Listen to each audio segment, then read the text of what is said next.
میں بات کہہ رہا تھا آگے شرف کی بات، یہ خوشی کی بات ہے۔ بہرحال میں تمام حضرات سے گزارش کروں گا کہ آپ لوگ سب جو ہے اپنی نشستوں پر بیٹھ جائیں، آپ بھی بیٹھ جائیں کیونکہ تھوڑا سا ماحول ایسی تو سنجیدہ بنا ہے۔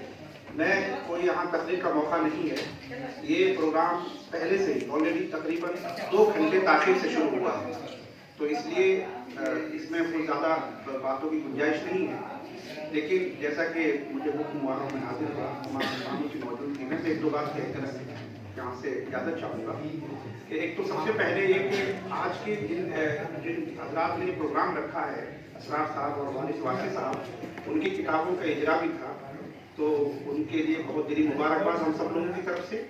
اور یہ واقعی خوشائن بات ہے کہ ان حالات میں بھی جو ہے اردو کی اس طرح کی خدمت ہو رہی ہے، اور جیسا کہ ابن کنور صاحب پروفیسر ابن کنور صاحب نے کہا کہ جو اسباب ہیں علاج کے چھوٹے علاقے ہیں وہاں واقعی میں اردو کے بہت کام ہو رہے ہیں، اردو پہ شاعری بھی ہو رہی ہے، اردو کے کام ہو رہے ہیں، صرف ضرورت ہے اس کو مرتب کرنے کی، ان کو صحیح جگہ تک پہنچانے کی۔ تو جیسا کہ کہا کہ جب تک مولوی اسماعیل صاحب کا کتاب یا قاعدہ ہمارے بیچ موجود رہے گا کبھی اردو ختم نہیں ہوگی۔ میں اسی میں اضافہ کرتا ہوا کہوں کہ اسی میرٹھ کی سرزمین سے تعلق تھا جناب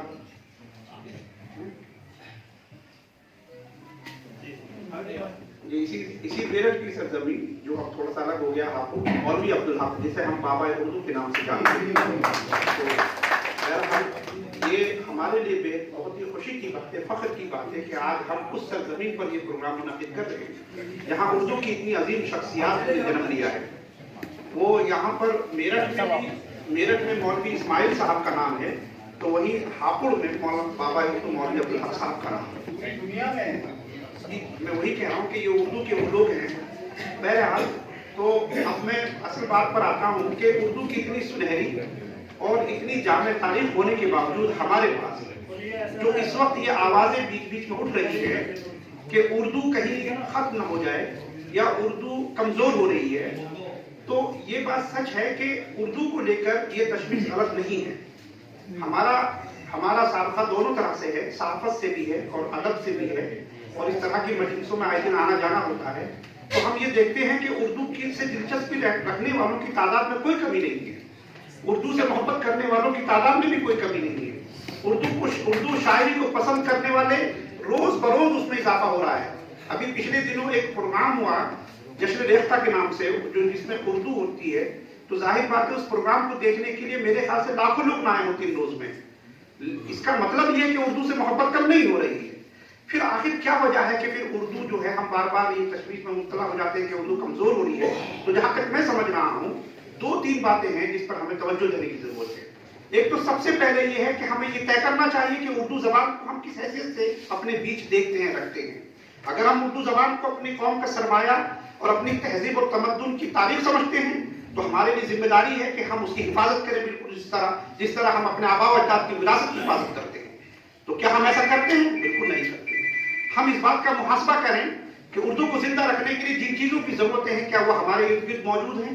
بالکل نہیں ہے۔ اپنے گھروں میں آپ دیکھ لیجیے، اپنے بچوں کو دیکھ لیجیے، نئی نسل کو کیا روزانہ آپ اخبارات سے، اردو کے اخبارات سے وابستہ کراتے ہیں، روشناس کراتے ہیں؟ نہیں کراتے ہیں۔ اردو کتابوں سے کراتے ہیں؟ نہیں کراتے ہیں۔ جس کا نتیجہ یہ ہوتا ہے کہ جب وہ بچے بڑے ہوتے ہیں تو ان کے لیے اردو اجنبی زبان محسوس ہوتی ہے۔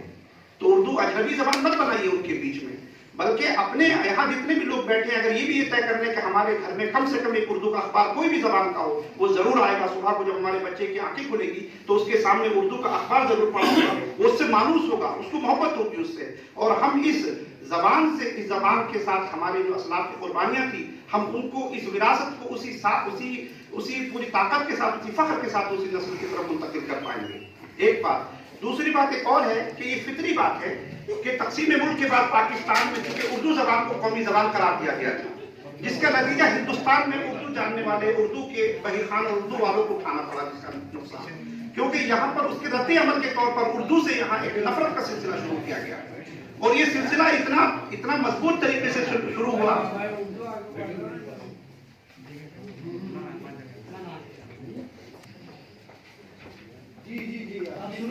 میرے خیال سے ایک بات تسلی سے ٹھیک ہو جائے